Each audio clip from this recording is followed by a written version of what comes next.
Theatre, Opera ও নৃত্যের অন্যতম মর্যাদাপূর্ণ এক আয়োজন লরেন্স অলিভিয়ার অ্যাওয়ার্ড আবারও ফিরেছে তার ৫০তম আসরে। রয়্যাল অ্যালবার্ট হলে বসেছে জমকালো আসর, যেখানে অংশ নিয়েছেন বিশ্বের নামজাদা তারকারা। চলুন জেনে নিই এবারে মনোনয়ন ও বিশেষ আকর্ষণগুলো সম্পর্কে।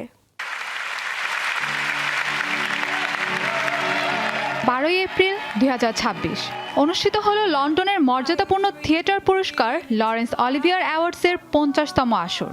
1976 সালে শুরু হওয়া এই আয়োজনটি করা হয়েছে কিংবদন্তি অভিনেতা লরেন্স অলিভিয়ারের নাম অনুসারে। জমকালো এই অনুষ্ঠানটি হয়ে গেল লন্ডনের বিখ্যাত ভেন্যু রয়্যাল অ্যালবার্ট হলে। প্রতি বছরই থিয়েটার, অপেরা ও নৃত্যে অসাধারণ অবদানের জন্য দেওয়া হয় এই পুরস্কার। এবারের অনুষ্ঠানটি সঞ্চালনা করেছেন নিক মোহাম্মদ। পুরস্কার তুলে দিলেন Ian McKellen, Helen Mirren, Vanessa Williams এবং অ্যান্ড্রু লয়েড ওয়েবারের মতো নামজাদা তারকারা। মনোনয়নের তালিকায় রয়েছেন হলিউড অভিনেত্রী কেট ব্ল্যানচেট, যিনি দি সিগাল নাটকে অভিনয়ের জন্য মনোনীত হয়েছেন।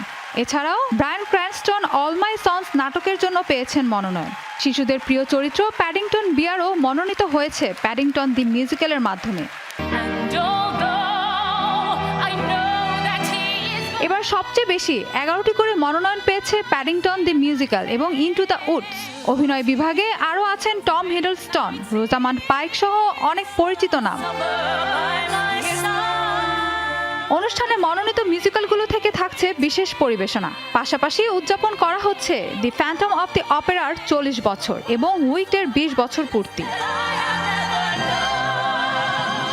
বিশেষ সম্মাননা পাচ্ছেন থিয়েটার তারকা ইলেন পেইস। এদিকে কোভিড পরবর্তী সময়ে আবারও ঘুরে দাঁড়িয়েছে লন্ডনের ওয়েস্ট এন্ড থিয়েটার। আগের চেয়েও বেড়েছে দর্শক সংখ্যা, তবে টিকিটের দাম ও প্রযোজনার খরচ বেড়ে যাওয়ায় রয়েছে কিছুটা উদ্বেগও। Best actor in a supporting role in a musical. এটি শুধু পুরস্কার নয়, শিল্প ও সংস্কৃতির বড় এক উদযাপন। সব মিলিয়ে তারকা খচিত এই আসর লন্ডন থিয়েটার জগৎকে আরও একবার এনেছে আলোচনার কেন্দ্রে। কে জিতবে সেরার পুরস্কার, সেটাই এখন দেখার অপেক্ষায়। Mahbuba Mostarin, showbiz tonight.